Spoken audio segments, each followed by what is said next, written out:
मैं पानी लेके आता हूं।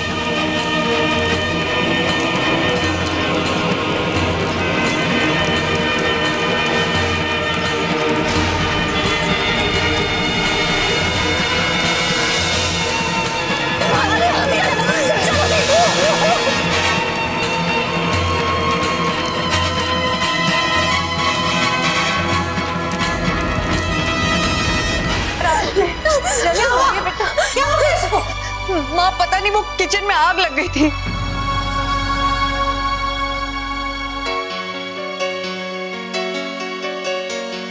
दिव्या कैसे हो ये सब?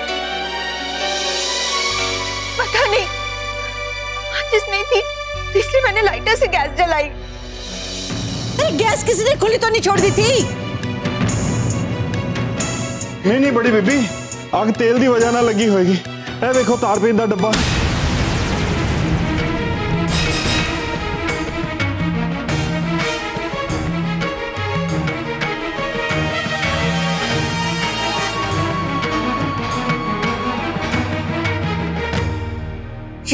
ये डब्बा निवेदिता, ये कैन तो मैंने तुम्हें स्टोर रूम में रखने के लिए कहा था, ये रसोई में कैसे आ गया? हाँ दादी, मैंने अपने हाथों से ये कैन स्टोर रूम में रखा था, फिर यहाँ कैसे? निवेदिता, ये डब्बा अपने आप तो किचन में नहीं आ जाएगा ना? हो सकता है कि तुम इसे किसी काम से वहां लेकर आई हो और फिर शायद रख के भूल भी गई हो। बस करो चच्चे, भूल एक बार होती है, बार बार नहीं।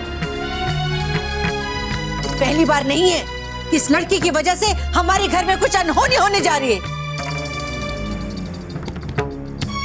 अगर इसकी लापरवाही से दिव्या को कुछ हो जाता तो हम लोग क्या करते? नहीं दादी, इसमें निवी की कोई गलती नहीं है। दिव्या बस करो तुम, इसकी तरफदारी करने की कोई जरूरत नहीं है तुम्हें।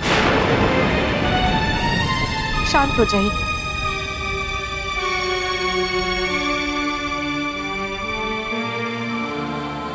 क्या हुआ? सब ठीक तो है ना? पूजा का मुहूर्त बीता जा रहा है। यदि पूजा का मुहूर्त टल गया तो ये अच्छा नहीं होगा। इस घर में वैसे भी क्या अच्छा हो रहा है? दादी माँ, मुझे नहीं लगता ये सब हो जाने के बाद दिव्या इस पूजा में शामिल हो पाएगी। मैं इसे डॉक्टर के पास ले जा।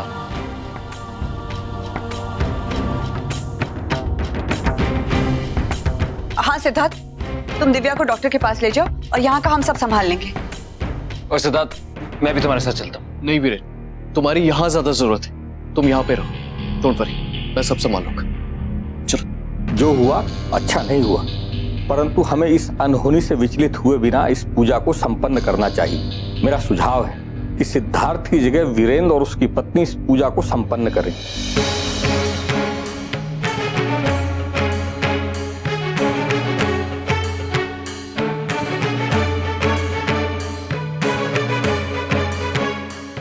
हाँ, मैन जी बिल्कुल ठीक बोल रहे। वीरेन, अब इस पूजा को तुम्हें संपन्न करना। नहीं सिद्धार्थ, मैं नहीं, देखो इससे कोई फर्क नहीं पड़ता है कि मैं बैठूं या तुम बैठो, लेकिन हमें पूजा को अधूरा नहीं छोड़ना है। अब ये पूजा तुम पूरी करोगे।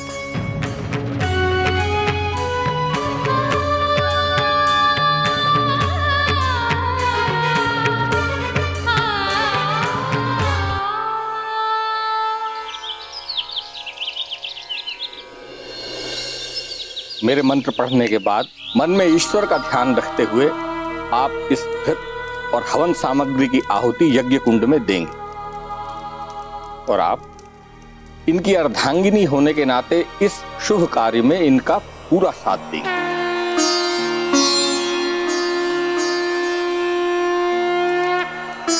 ओम प्राणाय स्वाहा, ओम व्यानाय स्वाहा, ओम भौमाय स्वाहा, ओम बुधाय स्वाहा, ओम अपानाय स्वाहा,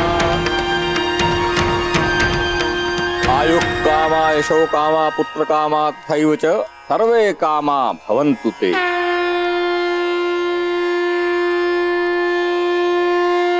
अब आप दोनों अपने अपने आसनों से उठकर कुल देवी को प्रणाम कीजिए और अपने बड़ों का आशीर्वाद दीजिए।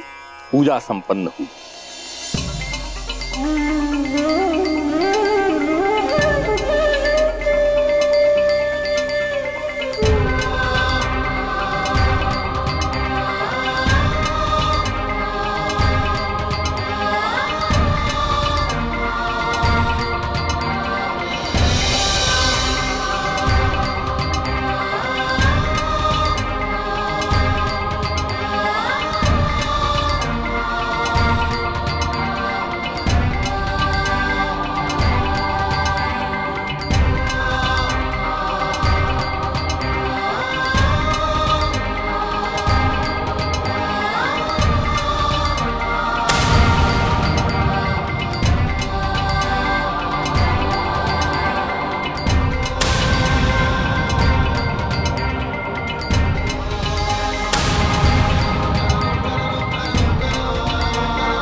आपके भोजन और फलाहार का इंतजाम बाहर मंडप में करवाया गया है। आप सब चलकर वहीं प्रसाद ग्रहण कर लीजिए।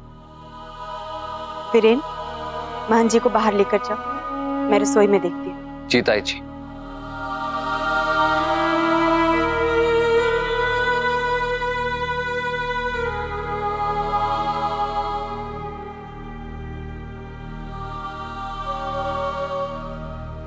निवेदिता, तू मेरे साथ रसोई में आ तो सर, आ।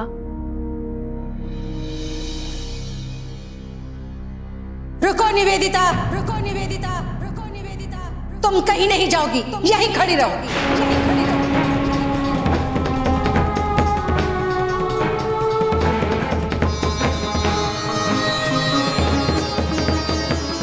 आज खुश तो बहुत हो रही होगी तुम, अपने मकसद में कामयाब जो हो गई हो, है ना?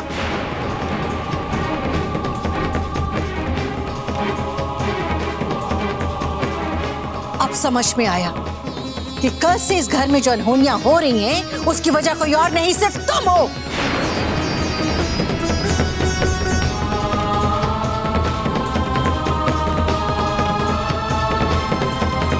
तुम चाहती ही नहीं थी कि दिव्या इस पूजा में बैठे। नहीं दादी माँ, ये सच नहीं है। बस करो निवेदिता, तुम अपने इस भोलेपन से वीरेन और सिद्धार्थ को बहका सकती हो, मुझे नहीं। आज भले ही तुमने इस घर की बहू के रूप में ये पूजा कर ली हो, मगर याद रहे, तुम्हारी ये पूजा ना तो कुल देवी स्वीकार करेंगी, ना ही ये कुल तुम्हें।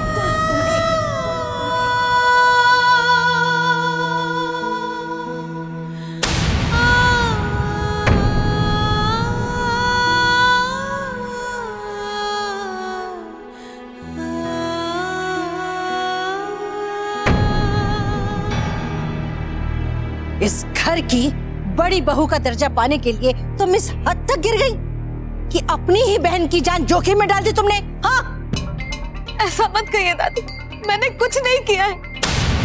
अगर तुमने कुछ नहीं किया तो वो तेल का कैन जो मैंने तुम्हें स्टोर रूम में रखने के लिए दिया था, वो रसोई घर में कैसे आ गया? बताओ।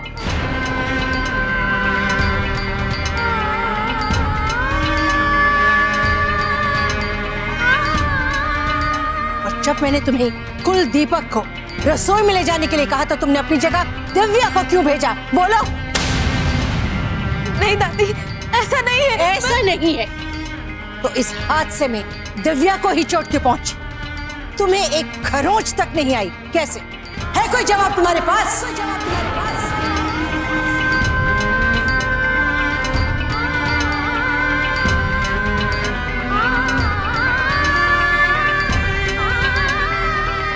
मजबूरी है कि मैं चाहकर भी तुम्हें कोई सजा नहीं दे सकती, क्योंकि मेरे पोते ने तुम्हारे साथ शादी करने की बहुत बड़ी भूल की। मैं तुम्हें माफ कभी नहीं करूंगी निवेदिता, कभी नहीं।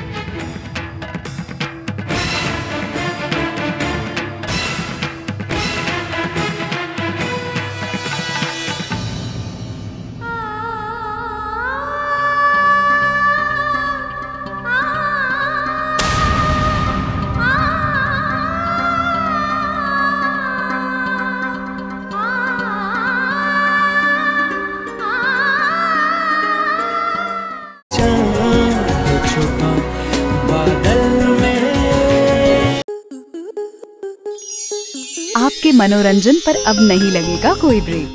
स्टार प्लस के बेहतरीन शोज देखने के लिए लाइक, शेयर और सब्सक्राइब करें स्टार प्लस यूट्यूब पेज को।